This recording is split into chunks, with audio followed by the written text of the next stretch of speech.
혹시 이렇게 유심히 보신 분도 있고, 설교 제목이 다 있어? 이렇게 생각하시는 분도 있을 텐데요. 8장 처음 들어갈 때 제자 너는 나를 따르라, 이런 제목으로 앞부분에 세 가지 기적에 대해서 이야기를 했습니다.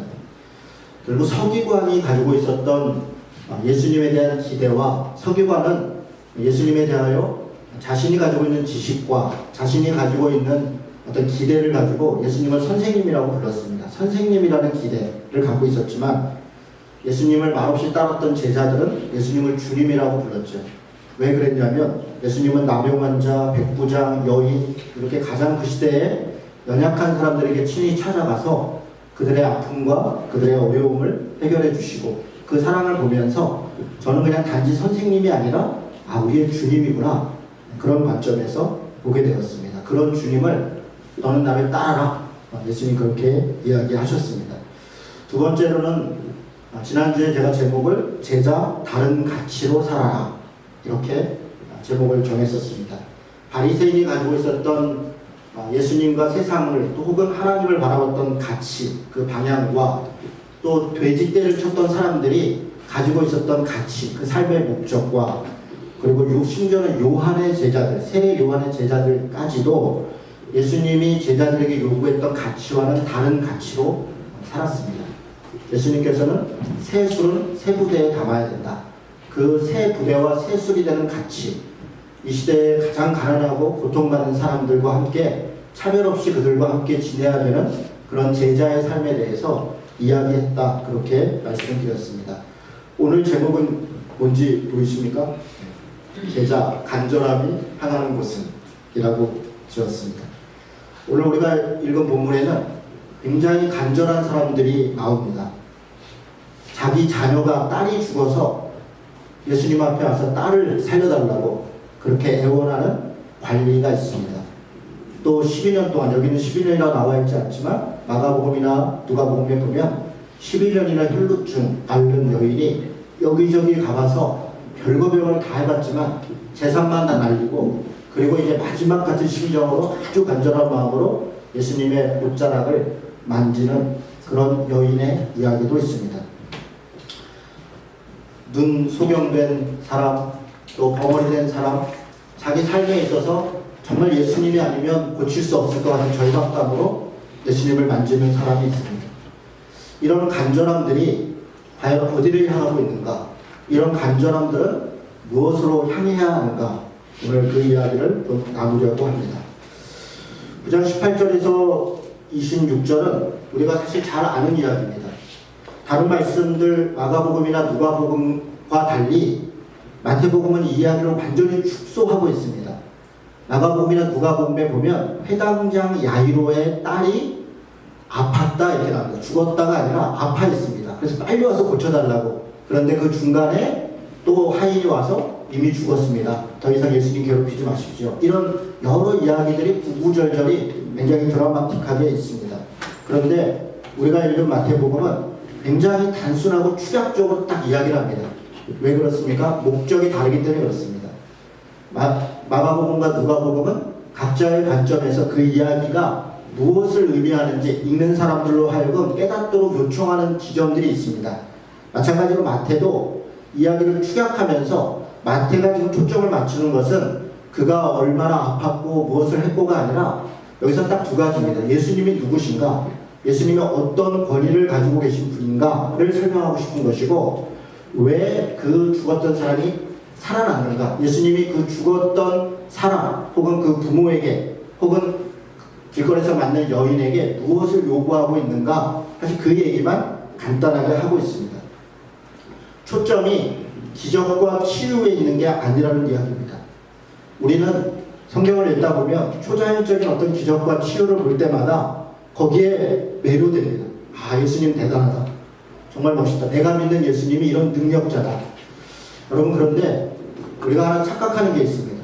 우리는 하나님을 믿는데 하나님이라고 하는 존재가 여러 신들 중에 힘이 제일 세거나 능력이 제일 많기 때문에 그분이 하나님이 아닙니다. 무슨 얘기냐 하면, 신이 여러 신들이 있는데 그 중에 우리가 믿는 하나님이 최고 힘세고 내가 요청하는 걸 들어주기 때문에 그래서 하나님을 믿어야 되는 게 아니라는 얘기입니다. 그럼 무슨 얘기입니까? 하나님은 유일한 신이라는 겁니다. 유일한 신이라는 것을 우리는 순간순간 까먹습니다. 다른 신은 없다. 성경은 그렇게 선언합니다. 이것은 대단히 놀라운 선언입니다. 그런데 하나님을 믿는 우리들도 때때로 착각합니다. 많은 신들 중에 가장 능력 있는 신이라고. 그런데 그렇지 않습니다.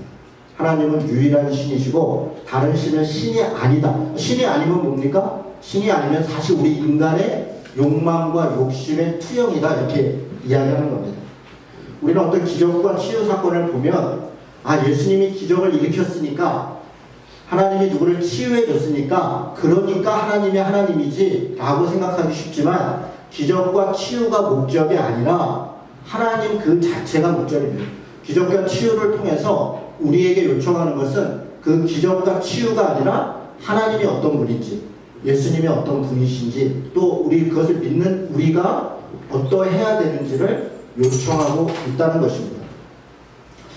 오늘 9장 18절을 이렇게 시작합니다. 예수께서 이 말씀을 하실 때에 어떤 말씀을 했습니까? 그 앞쪽에 보면 마태라고 하는 당시의 세리를 그 집에 가서 죄인들과 먹고 마셨습니다. 그랬더니 여러 사람들이 와서 왜 당신은 죄인들과 함께 먹고 마십니까? 심지어는 세례 요한의 제자들이 와서 왜 당신의 제자들은 금식하지 않습니까? 쉽게 얘기하면 왜 율법을 지키지 않습니까? 왜 하나님 앞에서 경건함을 거룩함을 지키지 않습니까? 그런 이야기를 합니다. 그때 예수님이 뭐라고 이야기하시냐면 진짜 경건이 무엇인지 진짜 거룩이 무엇인지 율법을 지키고 무엇을 행하는 것이 아니라 새술이 새 부대에 담기는 것은 차별하지 않고 배제하지 않고 가난하고 억울한 사람들과 함께 먹고 마셔서 그것 때문에 때로 오해를 받더라도 그것을 기꺼이 감당하는 것 그것이 제자의 삶이다. 다른 가치로 사는 것이다. 그 이야기를 하실 때라고 하는 겁니다. 바로 그럴 때 누가 왔냐면 관리가 왔어요. 여러분 이 관리 우리가 누군지 잘 압니다. 아까도 말씀드린 것처럼 회당장 야이로다 이렇게 다른 성경에서 이야기합니다. 회당장은 당시 그 동네의 가장 높은 사람입니다. 회당장은 단지 종교적 지도자만이 아니라 정치적으로도 가장 큰 힘을 가지고 있는 지금으로 얘기하면 동으로 얘기하면 동장쯤 되는 사람이고요. 군으로 얘기하면 군수쯤 되는 사람입니다. 그런 돈도 있고 권력도 있고 사람들에게 일정한 존경도 받는 사람이 지금 와서 뭘 하고 있냐면 예수님한테 절을 하고 있습니다. 여러분 왜 이 사람은 어찌 보면 하찮아 보이는 여러 사람들이 따라다니는 기적도 행하고 마술도 부리고 누구를 쫓기고 그런 분입니다. 그런데 권력 있고 돈 있는 사람 입장에서 그런 사람을 부리면 됩니다. 필요하면 불러서 돈 주면 됩니다. 자리 주면 됩니다. 그러면 그런 일을 행할 사람들이 많이 있습니다.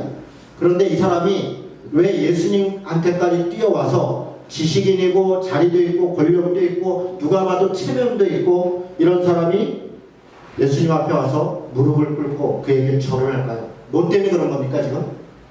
뭐 때문에 그럽니까? 딸 때문에 그렇습니다. 위원자매가 정말 정답을 얘기했어요. 많은 사람이 이렇게 물으면 믿음 때문에요. 그가 하나님이니까요. 아니요. 딸 때문에 그렇습니다. 딸이 아프고 딸이 죽게 됐으니까 자기 체면도 필요 없고 내 지식도 필요 없고 내 권력도 필요 없고 아무것도 필요 없는 겁니다. 그게 부모의 마음입니다. 오늘 우리는 어린이 주일을 지내고 있고 다음 주에 어버이 주일을 지냅니다. 가정의 달입니다. 제가 엊그저께 충남에 우리 딸을 데리러 무려 가는데 왕복 하여 7시간 다시 올라오는데 4시간 11시간 가까이를 하루 동안 1박 2일 동안 운전을 하면서 강원도 춘천을 갔다가 충남 홍성을 갔다가 올라왔습니다. 11시간 가까이로 운전을 했습니다. 왜 그렇게 했습니까? 딸 때문에. 충남 홍성에 풀무학교가 저 무슨 상관이 있으며 뭐 때문에 저기 가겠습니까? 웬만하면 안 가고 싶죠. 웬만하면 다른 사람. 왜 거기를 갑니까? 딸 때문에 갑니다. 여러분 우리가 잘할 때 생각해보면 부모는 당연히 딸한테 아들한테 그렇게 해줘야 된다고 생각합니다. 어느 순간 우리는 사춘기를 지나면서 이렇게 생각합니다. 왜 나한테 이거 안 해주세요? 당신이 나를 낳았는데 낳아는 만 놓고 왜 이것저것 안 해주세요? 그리고 부모에게 마치 무슨 권리인 것처럼 왜 이거 안 해주고 저거 안 해주고 왜 다른 애에 비하여 나는 이렇습니까? 이렇게 얘기합니다. 그런데 가만히 보면 그럴 때마다 부모는 무슨 죄인이 된 것처럼 못 해줘서 미안하고 안 해줘서 미안하고 못 찾아가서 미안하고 뭐 그래요. 사실 지금까지도 그렇습니다. 전화는 꼭 부모가 먼저예요. 나이가 드셔도 부모가 먼저 하고 자녀들은 어쩌다 전화하면 생색내기 바쁘죠. 근데 왜 부모는 고개를 숙이는가? 너 때문에 자녀에게 때문에. 오늘 이 해당자 관리도 동일한 마음. 우리 부모님들이 부산에서 왜 올라오셨겠어요? 아들, 딸 때문에 왔는데 그걸 알라나? 이것들이 부산에서 그 멀리서 올라오는 거예요. 조금 쉬는 날 혹시 와서 맛있는 거라도 좀 줄까? 집은 잘 살고 있나? 뭐 또 필요한 건 없나? 그쵸? 때로는 우리가 지식도 권력도 체면도 모든 것도 다 버려야 될 때 있습니다.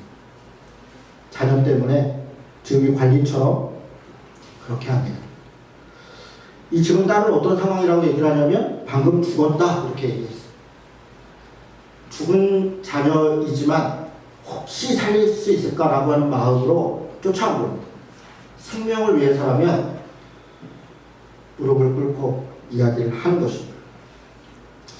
이 이야기는 좀 독특합니다. 왜냐하면 18장 19절에 지금 관리가 와서 절하고 예수님께 간청하는 이야기가 있습니다. 예수님도 그렇게 간청하는 것이 너무나 마음에 절절히 와 닿았고 그래서 기꺼이 가서 일어나 따라갔다. 이렇게 일어나 따라갔다. 예수님께서 뭐 묻거나 따지지 않았습니다. 그의 모습을 보고 즉시 일어나서 따라갔다 얘기합니다. 그러면 가서 고쳐줬다 이러면 되는데 그 사이에 이야기 하나가 끼어 있습니다. 혈루증 앓는 여인을 고쳐주는 이야기입니다. 이것 때문에 9개의 이야기가 10가지의 기적이었다. 이렇게 여기 2개가 끼어 있는 겁니다. 마가복음도 이렇게 되어 있고 다 이렇게 되어 있습니다. 샌드위치 구조로 되어 있죠. 한 개의 이야기 사이에 다른 이야기가 끼어 있습니다.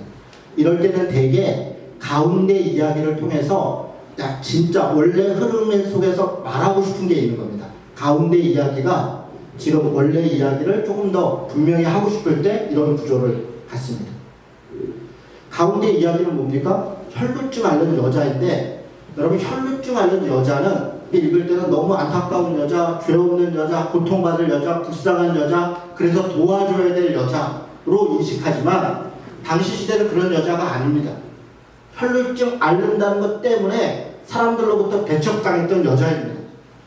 율법적으로도 혈루증 앓는 사람을 만져서도 안 되고 그 여자가 누구를 만져도 안 됩니다. 부정하게 되는 겁니다. 율법적으로. 그럼 이런 여인은 격리돼야 돼요. 병이 날 때까지. 사실 생각해보면 그렇습니다. 광야 생활이든 예수님 시대 생활이든 병에 대해서 다 정복되지 않았기 때문에 이게 전염병이 될 수도 있고 다른 사람한테 옮길 수도 있고 여러 가지 염려가 있으니까 병이 난 사람을 처음엔 차별할 마음이 아니고 그를 위해서 격리를 했는데 율법주의가 문자화되면서 나중에는 병이 걸렸어 피가 나 그러면 더러운 여자야. 정죄의 수단이 됐다는 겁니다. 사실 처음에 그를 격리시켰을 때는 그를 위해서 그런 겁니다. 공동체를 위해서 그런 것이고 병이 낫도록 하기 위한 사랑의 법이었다는 겁니다. 나병 환자이든 혈루증 앓는 사람이든 병이 있었던 사람이든 레위기에서 일주일 동안 짐밖에 두게 했던 것은 그를 위해서이고 다른 약한 사람들을 위해서 그렇게 했던 겁니다. 그런데 그것이 시간이 지나가면서 나중에는 그게 그를 정죄하는 수단으로 저는 혈루증 앓았어? 하나님이 뭔가 하나님 앞에 뭔가 잘못했으니까 혹은 하나님께 뭔가 저주를 받았으니까 라고 그를 낙인 찍었단 말입니다. 우리가 지금 볼 때 굉장히 불쌍한 여자고 도와줘야 되고 함께 해야 될 사람이라고 인식하지만 당시 시대는 배척돼야 될 사람입니다. 그런 여자가 예수의 뒤로 와서 겉옷가를 만졌습니다. 여러분 옷을 덥석 만진 것도 아닙니다. 겉옷가를 살짝 만졌어요. 왜 그랬습니까? 자기가 더럽다고 생각한 거예요. 그리고 하나님은 너무 거룩한 분이에요. 예수님은 너무 거룩하다고 생각했어요. 그리고 주위에 사람들도 있었습니다. 여기 장면이 나오지 않지만 마가복음과 누가복음을 보면 막 누군가 밀치기도 하고 왜 누가 했냐고 야단도 맞고 그런 가운데 살짝 가서 간신히 옷가를 정말 죄인이라는 마음으로 살짝 잡았어요. 왜 잡았습니까? 나을까 하여. 낫는다는 확신도 없습니다. 단지 낫는다는 믿음으로 했던 게 아니라 간절함으로 했습니다. 절박감으로 했습니다. 이걸 또 잡지 않으면 내가 죽겠구나. 예수님이 누구를 낫게 했다는데 누구를 낫게 했다는데 그 얘기를 들었습니다. 그러니까 혹시 나도 나을 수 있을까? 그런 결조악감, 그런 간절함으로 가서 살았습니다. 이 여인이 누구라고요? 혈루증 앓는 여인. 그 앞에 있었던 관리와 비교해보면 아주 하찮고 형편없는 여인입니다. 관리는 비록 예수님 앞에 무릎을 꿇고 절을 했지만 자기 딸이 죽었다는 것에 대한 간절함이 있었지만 관리는 여전히 교만함이 있습니다. 내가 관리고 내가 돈이 있어. 어쩌면 그 무릎을 꿇고 절을 하는 조차도 이 정도면 내가 더 겸손하지. 내가 이런 사람인데 무릎을 꿇지. 내가 이런 사람인데 절을 하지. 그런 마음이 관리에게 있는 거예요. 그런데 혈루증하는 여인은 내까지 게, 나 같은 게 내가 어떻게 그런 정말 자기 자신을 비하하고 실제로 그런 취급을 받는 사람이기 때문에 간신히 옷가를 만진 겁니다. 그런데 어떤 일이 벌어졌습니까? 예수님께서 딸아 안심하라 내 믿음이 너를 구원하였느니라. 여러분 이 말은 의도적인 언어입니다. 두 가지로 의도적이에요. 첫째는 딸이라는 용어를 써요. 딸. 예수님께서 모든 사람을 딸이라고 얘기해. 왜 누구에게 들으라는 것 같으세요? 관리에게 들으라는 거예요. 관리의 딸이 죽었어요. 지금 이 단어를 의도적으로 쓰는 거예요. 딸아 내 믿음이 너를 구원한다. 지금 관리의 딸이 죽어서 그가 무릎을 꿇고 예수님한테 절을 했지만 딸 때문에, 믿음 때문이 아니라 생명 때문이 아니라 자기 딸 때문에, 자기 딸의 생명 때문에 무릎을 꿇었다는 거예요. 그런데 그 딸이 살아나려면 믿음이 있어야 돼요. 예수님이 지금 생각을 바꾸시는 거예요. 아마 관리는 딸이 죽었을 때 예수님이 따라갈 때 그 뒤를 따라가면서 어쩌면 의심하고 있을지도 몰라요. 아유 내가 지푸라기 잡는 심정으로 했지만 안 되면 말고 뭐 내가 무릎까지 꿇었는데 뭐 안 되면 가만두나 봐라. 어쩌면 그런 마음일지도 몰라요. 그 길 가는 중에 두려움도 있고 의심도 있고 염려도 있고 그런데 혈루증 앓는 여인이 그 하찮아 보이는 여자가 병이 낫는 것을 눈앞에서 보는 겁니다. 그리고 예수님이 얘기하는 거예요. 딸아 내 믿음이 예수님이 여기 뭐라 두 번째로 따라라는 말은 의도로 내 믿음이 아니라 예수님이 내가 너를 고쳐줬다가 아니라 내가 너를 고쳤다 내 기적이 너에게 나갔다가 아니라 네 믿음이 너를 구원했다. 이건 완전히 다른 언어를 쓰고 있는 거예요. 그 이야기를 듣고 있는 관리가 뭘 깨닫는 거예요. 아 그렇구나. 믿음. 집에 갔습니다. 갔더니 관리의 집에 가서 피 부는 자들과 떠드는 무리들을 보시고 했는데 이들이 뭐라고 얘기하냐면 그들이 비웃더라. 예수님이 소녀가 잔다 죽지 않았다 라고 얘기하는데 그 많은 사람들이 관리의 집에 딸이 죽었다고 하니까 얼마나 많은 사람들이 문상을 받겠어요. 얼마나 높은 사람들이 또 얼마나 도장이라도 찍으려고 하는 사람들이 그 시대 사람들이 다 와가지고 관리를 보고 있대. 딸 때문에 왔습니까? 아니요 관리 때문에 왔죠. 와가지고 비웃는 거예요. 또 저런 하찮은 사람을 데리고 와서 관리가 비웃습니다. 이때 누구의 믿음이 필요합니까? 관리의 믿음이 필요합니다. 25절에 보니까 무리를 내보냈습니다. 예수님이 나가란다고 나갑니까? 아니요. 관리가 나가게 한 겁니다. 다 나가. 다 나가. 나는 이분에게 내 믿음을 내 인생을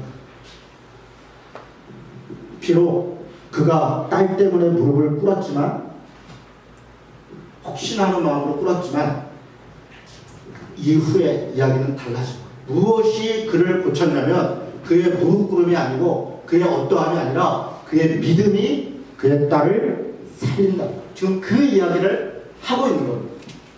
그 이야기를 하고. 여러분 우리가 신앙생활을 합니다. 우리가 왜 교회를 다니고 예수를 믿습니까? 뭐 하나님 이래 뭐 교회 다니면 뭐 애들도 그래도 뭐 보니까 나쁜 소리는 안 하고 그래 그냥 다녀. 혹시 구원 받을지 모르잖아. 뭐 믿줘야 본전이야. 그리고 그냥 어렸을 때 다녔으니까 그냥 다녀.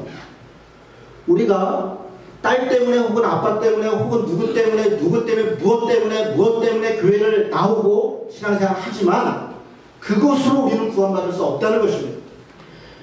각자 하나님 앞에 내 믿음을 거듭가를 만드는 그 간절함이 우리를 구원한다는 것을 알아요. 이것이 우리에게 요구하고 있는 그 믿음. 우리는 여전히 교회를 다니지만 관리같이 하고 있습니다. 적당히 무릎 꿇고 필요할 때 엎드리고 평소에는 하고 싶은 대로 하고 뒤집어 혈루증 앓는 여인처럼 막다른 골목에 가서 도저히 이거 지푸라기도 잡는 심정으로 그 모습. 믿음은 그런 것이다. 즉시 따르는 것이고 놓고 가는 것이고 온전히 순종하는 것이다. 그 이야기를 다시 반복해서 하고 있는 것입니다. 때로 우리가 신앙생활 하다 보면 비웃는 사람들이 있습니다. 비웃죠. 당연히 비웃죠. 특히 요즘같이 더 그렇습니다. 아니 아직도 예수 믿어? 아직도 교회 다녀? 어디서 그렇습니까? 지식인 사회에서 그렇습니다. 저는 그것이 이해가 됩니다. 우리 한국교회가 지금 세상에서 비춰지는 모습은 저는 조롱받아 마땅하다. 목사와 신자들이 범죄하고 벌이고 있는 행위들은 사실 너무나 부끄럽습니다. 누가 나를 목사로 알아볼까? 미안할 때가 한두 번이 아닙니다. 제가 여기서 일일이 열거하지 않겠습니다. 여러분도 너무나 잘 알고 있기 때문에 그렇습니다. 예전에는 그래도 교회가 그래도 우리는 그렇게 못 살지만 목사는 그래도 좋은 사람이야. 그래도 교회 가면 아이들이 좋아. 그런데 지금은 교회 가면 애들 버려. 큰일 나. 이런 인식도 있다는 거예요.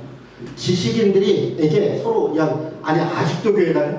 저는 우리 하경원 목사님이 아직도 교회 다니시는 거 보면 그 자체로도 내가 저 너무 뿌듯해요. 아마 그런 얘기 수도 없이 들으실 거예요. 여기저기 다니실 때마다. 여러분은 어떻습니까? 아직도 교회 다녀? 그런 이야기 듣지 않으십니까? 아니 저도 듣는다니까요. 저도. 제가 목사인데 아니 너 아직도 목사야? 이렇게 묻는다니까요.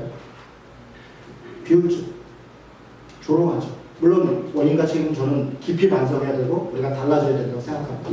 그러나 그렇지 않다 할지라도 지금 시대가 점점 더 신앙에 대하여 우습게 여기고 주님에 대하여 조롱하고 비난하는 것을 당연시 여기는 우리 아이들 시대는 더 할 거예요. 지금 아마 그럴 겁니다. 우리 아이들에게 친구들이 너 아직도 교회 다녀? 라고 이야기하는 친구들이 있을지 모르겠어요. 비웃습니다. 그런데 그때 우리에게 요구되는 것은 때로 나가라. 단절해야 될 때가 있어요. 오직 주님만을 바라보고 내가 가지고 있는 지식과 권력과 또 어떤 체면과 이런 것들을 다 놔야 될 때가 있습니다. 어느 때입니까? 주님 아니면 죽을 수밖에 없을 때가 있어요. 딸이 마치 죽어서 정말 그 간절함으로 혈루증 앓는 여인처럼 간절함으로 붙잡아야 될 때가 있다는 것입니다. 그게 믿음이라는 것입니다.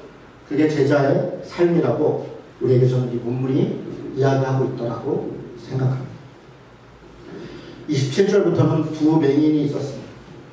이 두 맹인은 예수님을 보고 다윗의 자손 예수여 이렇게 외칩니다. 그들에게 있어서 예수님은 다윗의 자손입니다. 다시 얘기해서 메시아입니다. 구원자입니다. 이스라엘을 구원할 자이고 자신들의 지금 소경된 눈을 뜨게 할 자입니다. 그래서 다윗의 자손, 이스라엘을 가장 번영시켰던 그런 다윗, 그의 자손이 왔다. 우리도 이제 살게 되었다. 그렇게 외치는 것입니다. 이들은 다윗의 자손을 믿는다고 얘기하지만 무엇을 믿는다고 얘기했냐면 그의 힘을 믿었고 그의 기적을 믿었습니다. 그런데 예수님이 묻습니다. 내가 능히 이 일을 할 줄을 믿느냐? 여러분 이 질문은 내가 기적을 베풀 걸 믿느냐라고 기적을 믿느냐고 묻는 게 아닙니다. 나를 믿느냐고 묻는 것입니다.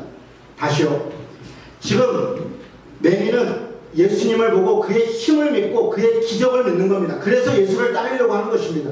그런데 예수님은 그 기적을 행하는 자가 누구냐면 예수라는 겁니다. 기적을 믿는 것이 아니라 예수를 믿어야 되는데 우리는 기적을 믿는 거예요. 무슨 얘기입니까? 교회 갔더니 잘 됐냐? 야, 그 교회 다니니까 잘 되니? 그럼 그 교회 다니는 겁니다. 내게 이익이 있느냐? 내게 유익이 있느냐? 저 사람이 나한테 어떻게 해주느냐? 그것 때문에 우리는 사람 관계를 하고 그것 때문에 신앙생활을 하고 있다는 겁니다. 사람이기 때문에 사랑하고 하나님의 자녀이기 때문에 존중하는 것이 아니라 내게 무슨 유익이 있느냐? 예수를 믿는 것도 예수가 나와 무슨 상관이 있느냐? 그가 나한테 무슨 도움이 되느냐? 그것으로 우리가 신앙생활을 하고 있다는 것입니다. 예수님은 묻습니다. 기적을 믿느냐? 아니면 예수를 믿느냐? 이 말에 이 맹인들이 깨닫습니다. 그리고 언어가 달라집니다. 다윗의 자손이요 이렇게 얘기했던 이들이 28절에 보니까 주여 그러하나이다. 그가 주님이라는 것을 깨닫습니다. 그렇구나. 내가 다윗의 자손이기 때문에 믿는 것이 아니라 주님이구나. 내 주인이구나. 내가 따라야 될 자구나. 언어가 달라집니다. 마치 서기관이 선생님 했고 제자는 주님 했었던 것처럼 이들의 언어가 달라지는 것을 볼 수 있습니다. 어떤 예수님을 믿고 있습니까? 주님인 예수님. 그렇다면 예수님이 내게 무엇을 해줘서가 아니라 내가 마땅히 예수님을 따라 마땅히 순종하고 가야 된다는 것입니다. 32절부터 보니까 말 못하는 사람이 있었습니다. 귀신을 쫓아냈습니다. 그랬더니 말을 합니다. 많은 사람들이 놀랍게 여기더라. 이스라엘 가운데 이런 일을 본 적이 없더라. 산상수훈에서 말씀이 마쳤을 때, 산상수훈에서 5장에서 7장에서 마쳤을 때 무리가 그의 말씀을 놀랍게 여겼다. 이렇게 얘기했습니다. 도대체 이 사람이 누구길래 어떤 권세로 이와 같은 말을 하느냐? 그의 권세가 다른 이들의 권세와 다르더라. 무엇이 놀랐냐면 똑같은 말을 하고 똑같은 기적을 행했는데 그가 말하는 말의 내용이, 그의 기적의 내용이 달랐다는 것. 이때 놀랍다는 단어와 그때 말씀을 듣고 놀랐다는 같은 단어예요. 말씀을 듣고 놀랐고 그의 행하는 바를 놀란 것입니다. 우리가 무엇에 놀란가? 그가 뭘 행했냐, 무슨 말을 했다, 뭘 행했다가 놀란 게 아니라 그의 내용이, 그의 태도가 달랐다는 것입니다. 점점점 기적을 통해서 지금 주위에 있는 사람들, 특별히 그를 따르고 있던 제자들은 예수님이 누구인가, 우리에게 무엇을 말하는가, 어떤 제자이기를 원하는가를 이 기적을 통하여 우리에게 보기를 원하고 있는 것입니다. 기적 자체가 아니라 이 모든 기적들은 다 제자도와 연결되어 있습니다. 35절부터는 이 세 가지 기적을 정리합니다. 예수께서 모든 도시와 마을에 두고 다니사 그들의 회당에서 가르치시고 천국 복음을 전파하시고 모든 병과 모든 약한 것을 고치시니라. 4장 23절에서 시작됐던 것을 그대로 반복했죠. 4장과 이 9장이 인크루전, 숨이 쌍관되어서 같은 내용을 지금 담고 있다는 거예요. 말씀을 전했고 전파했고 8, 9장에 약한 자를 고치셨다. 이게 마무리됐습니다. 그리고 그래서 이 모든 기적과 이 모든 말씀을 들은 제자들은 어디를 향해야 되는가? 이 간절함으로 주님이 아니면 안 된다. 내가 믿음으로 주님을 따라야 된다. 어떤 이익 때문이 아니라 어떤 권력 때문이 아니라 오직 주님이 주님이기 때문에 따라야 된다면 그 주님을 따른다는 것이 무엇인가를 36절 우리에게 이야기해 줍니다. 같이 한번 읽어볼까요? 36절 시작. 무리를 모시고 불쌍히 여기시니 이는 그들이 목자 없는 양과 같이 고생하며 기진합니다. 이것, 이 간절함은 어디를 향하야 됩니까? 제자 되었다는 것, 신자 되었다는 것, 우리가 목사 되었다는 것, 집사 되었다는 것, 성도가 되었다는 것, 예수님을 따른다는 것은 어디를 향하야 되는가 얘기하는 겁니다. 무리 가운데, 이때 무리라고 하면 그냥 일반 사람들입니다. 그 중에 어떤 사람들? 불쌍히 무리를 모시고 불쌍히 그들이 목자 없는 양과 같이 고생하며 기진하는 사람들을 향하는 것. 여러분 이때 불쌍히 여긴다는 단어는 영어로 하면 컴패션입니다. 컴패션. 긍휼히 여긴다. 불쌍히 여긴다. 컴패션이라는 단어는 두 가지가 조합되어 있습니다. 컴이라는 단어와 패션이라는 단어입니다. 우리는 패션이라는 단어를 열정 이렇게 번역하기도 하는데 고통 여기서 고통. 컴은 무엇과 함께한다. 컴패션은 고통당한 자와 함께한다. 그러니까 예수님이 지금 무리를 보시고 불쌍히 여겼다라고 하는 것은 그냥 생각하고 불쌍했다 이렇게 끝난 것이 아니라 그들과 그들의 고통과 그들의 눈물과 마음으로 함께했고 실제로 함께했다는 겁니다. 그게 컴패션. 컴패션이라는 선교회도 있죠. 복지단체도 있죠. 많은 경우에 어떤 직업을 선택할 것인가, 어떤 일을 할 것인가, 내가 컴패션하는 것, 어떤 일이 특별히 내 마음에 부딪히는 것들이 있어요. 다 많은 사람들이 고통과 아픔 가운데 있지만 특별히 내가 마음에 와닿는 사람들, 그 컴패션하는 것, 그게 자신이 가야 될 우리를 보시고 불쌍히 여기셨다. 여기서부터 출발인 거예요. 여러분, 우리 마음을 한번 돌아봅시다. 우리 혈류증 앓는 여인을 볼 때 불쌍히 여기는 마음이 있어요. 그냥 안 됐다 이 정도로 그치는 게 아니라 그 고통이 얼마나 아팠을까. 내가 아픈 거예요. 같이 아픈 거예요. 그 컴패션하는 마음이 예수를 따르는 사람. 우리가 그렇게 기도해야 돼요. 하나님, 내가 정말 약자를 향하여 가난한 자를 주님이 가라 하시는 곳으로 가고 싶은데 문제는 뭐예요? 내 마음에 긍휼히 여기는 마음이 없는 거예요. 불쌍히 여기는 마음이 없는 거예요. 마음으로부터 하나님 그 마음을 갖게 해주십시오. 그것은 우리가 할 수 있는 것이 아닙니다. 거기에 성령의 역사가 있고 주님의 은혜가 있는 것입니다. 주께서 우리에게 하나님의 은혜로 누군가를 보고 불쌍히 여기고 누군가에게 시간을 내고 누군가에게 돈을 내고 마음을 내도록 우리의 마음 가운데 감동하시고 역사하시는 바로 그것. 그 목자 없는 양과 같이 고생하고 기진하는 사람들을 향하여 제자의 마음, 그 간절함을 가는 것입니다. 지난주에 춘천에 가서 목회자 세미나에 가서 강의를 했습니다.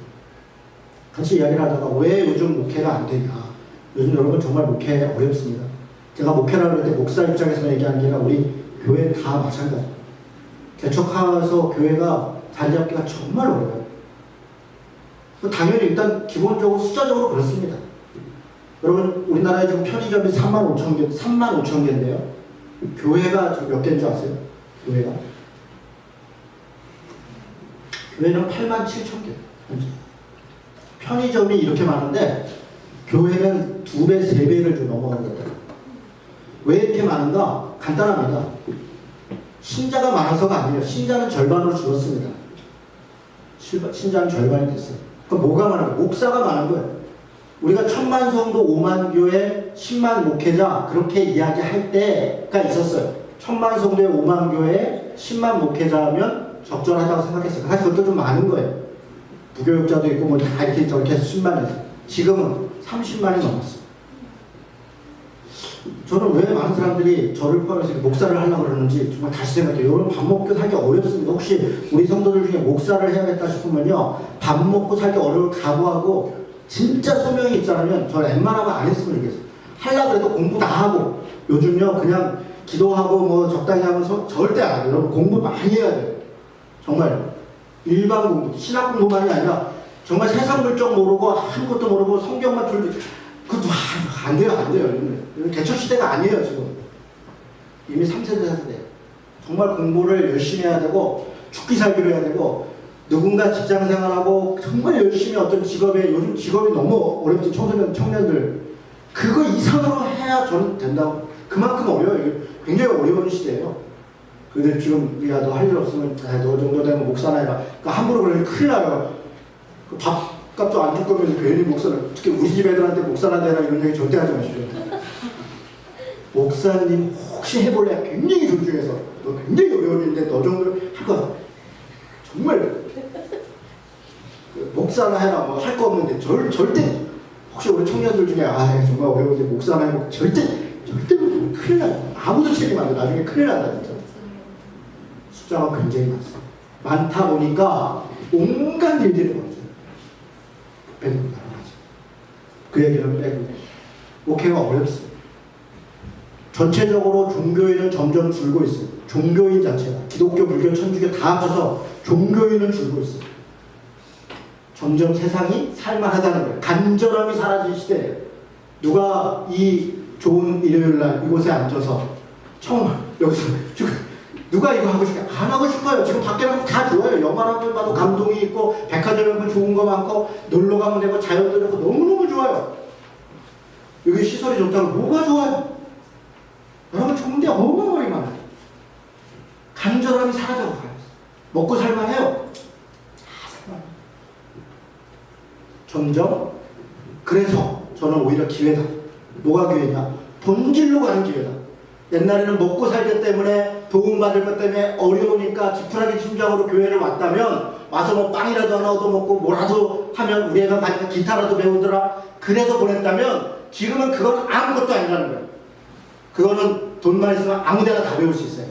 돈 없어도 요즘은 웬만한 문화센터 지역주민센터에서 다 하고 있어요. 교회를 오는 유일한 목적은 예수님 때문에 와야 돼요. 신앙 때문에 와야 돼요. 와서 내가 이 시간에 정말 간절함으로 주님을 만나야 돼요. 예수님을 만나고 그 신앙으로 오히려 그 믿음으로 세상에 살아갈 수 있어. 그게 우리 신앙의 목적이 되어야 해요. 저는 그래서 오히려 기회다. 목사님들과 얘기하다 왜 목회가 안 되는가? 여러 얘기 제가 간절함이 없어서 그렇습니다. 제가 감히 얘기하는데 목사들이 간절함이 없다. 옛날처럼 그냥 앉아가지고 그냥 하루 종일 기도하고 20일 금식하면 성도를 보내는 그런 시대가 아니에요. 감나무에 감이 저절로 떨어지지 않아요. 가서 흔들어야 되고 따야 되고 뭐라도 해야 돼요.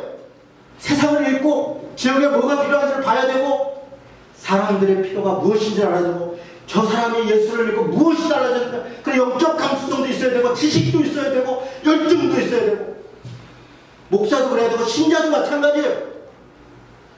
여러분이 교회를 사랑하고 우리 교회가 정말 잘 됐으면 좋겠는데 나는 주일날 와갖고 그냥 예배 목사님이 다 그래서 어떻게 교회가 됩니까? 그 목사 교회가 되는 거예요. 그러고 나서 목사가 어땠니 저때 그래봐야 소용없어요. 우리 교회가 되는 거예요. 내 안에 간절함이 있어야 되는 거예요. 간절함이 목자 없는 양과 같이 방황하고 유리하는 사람들을 불쌍히 여기는 마음이 있어야 되는 거예요. 우리 안에 옛날에 그게 있었다고요. 우리가 이렇게 꼴통이라고 했던 그 보수적이고 전도만 하고 그랬던 사람들이 간절함이 있었다고요. 저 사람 지옥 가면 안 되는데 이 지옥 가면 안 되는데 정말 복음을 전해야 되는데 그래서 길거리에서 외쳤던 거예요. 예수 천당 불순 지옥. 지금 들으면 정말 어색하고 너무나 유치하고 무식해 보이는 소리를 막 외쳤다고요.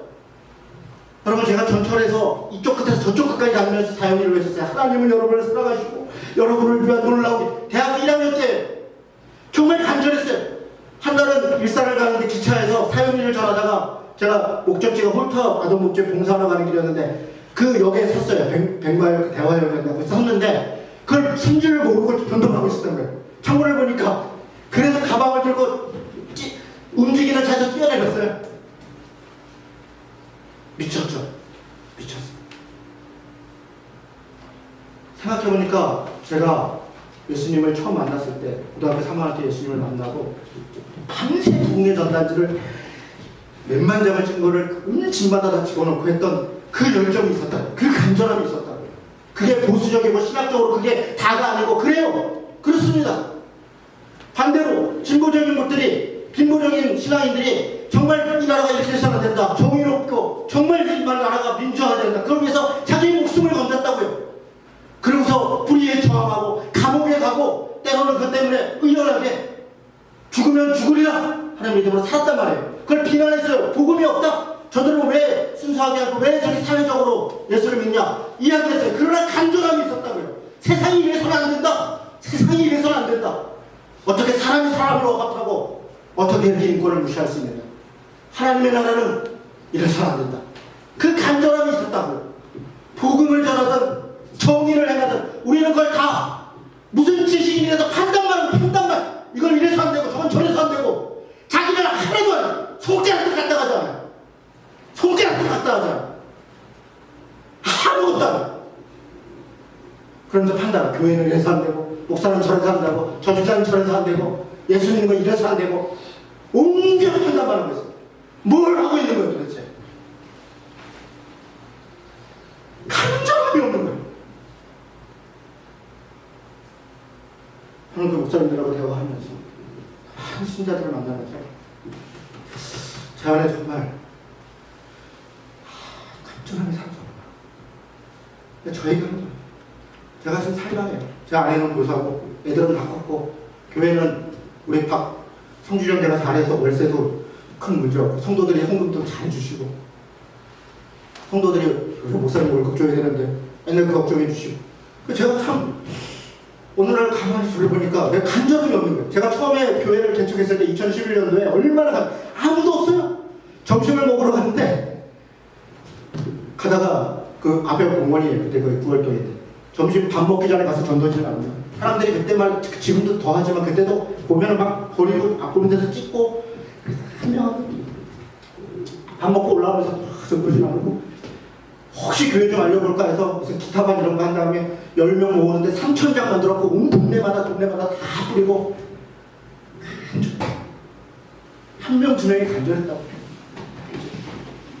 교회가 이래서는 안 되는데, 그래서 어느 교회 가서 나쁜 놈 하는 그 목사 교회 앞에서 3일 동안 제가 금식을 했어요. 전병훈 목사 교회. 성범죄를 저지르고 이 사람 때문에 정말 복음이 안 돼. 근데 너무 간절하고 목사도 죄책감이 들어서 주일날 주중에 가 3일 동안 앉아서 금식하고 주일날 그 교회를 찾아가가지고 막 항의하고 다 욕먹었지만 제가 간절했다고요. 간절했다고요. 교회가 이래서는 안 되는데 비누하스에 열심히 있었다고. 복음을 전하는 열심히. 애들도 다 그러고 두 번째 교회 개척도 해보고 그러니까 제가 좀 빠꾸미가 됐어요. 그래서 제가 긍휼히 여기고 그런다고 대화하면서 제가 그랬어요. 저에게 간절하면서 절박하면서 그래서 목자 없는 양과 같이 고생하고 유리하는 사람들이 눈에 안 들어오기 시작했어요.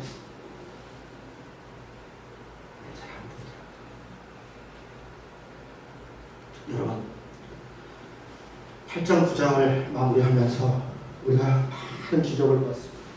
주님 나한테도 그런 기적을 풍랑도 잠잠하게 해주시고 병도 낫게 해주시고 귀신도 쫓아내고 그래서 뭘 구하시고 그래서 나 좀 되게 해주세요 라고 한다면 우리는 이 말씀을 잘못 본 것이고 우리는 어찌 살아야 될 것인가 제자로서 어찌 살아야 될 것인가 어떤 간절함으로 누구를 향하여 살 것인가 우리 스스로를 다시 돌아봅시다. 제자인가 아니면 무리인가 어쩌면 서기관인가 아니면 바리새인이 돼서 판단하고 있는가 새나무교회가 좀 잘 돼야 됩니다. 내가 개척해서 그런 게 아니에요. 새나무교회를 바라보는 수많은 사람들이 있어요. 저는 그게 너무 두려워요. 요즘 고민이 또 많아요. 춘천까지 가고 홍성까지 갔더니 새나무교회를 알아요. 기억해요. 제가 무슨 짓을 했나 또 싶어요. 여러분은 원튼 원치 않던 같은 배를 탔어요. 새나무교회 교인이라는 것 때문에 저희들 불편함과 여러 가지 기대를 받게 되었어요. 다시 생각해 봅시다. 내가 이 교회 다니니까 그냥 편안하다가 아니라 이 교회에 대해서 정말 불편하다. 내가 이 교회 다니면서 정말 큰 책임감을 갖게 됐다. 그래서 같이 정말 새나무교회가 많은 사람들에게 정말 저렇게 주님의 역사를 보게 해준 그런 교회가 되면 같이 가봅시다. 여러분께 드리고 저 자신도 다시 다짐하면서 이 말씀대로 살도록 그렇게 작정합시다.